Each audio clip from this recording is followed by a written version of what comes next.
این که شما داری ما نداریم. چی؟ نازش این که شما داری ما نداریم. ببخشید کمکاری از خودته. من اگه معلم تو بودم 100% اخراجت میکردم. فقط خدا میدونه که من الان با چه حالی دارم میخوام اینجا. چه حالی؟ همین فقط بذار خدا یه مشکلی دارم پیش نگیم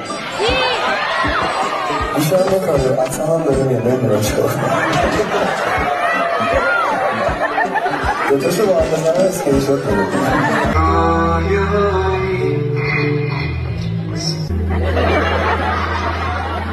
آدم هم میگه انجلو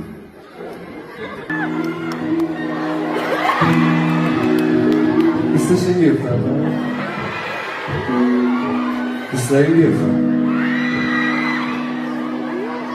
کجا یه بلیتی که خریدی نوشته همراه با باز کردنمون؟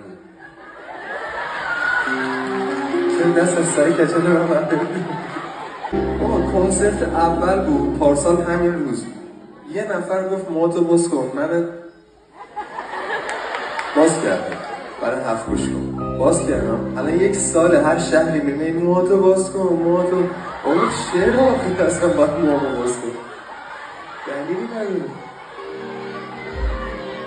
تو خدا همینجا قطعش کنید این ویدیو وایرال شه خدایا به حد 5 دیگه نگم تو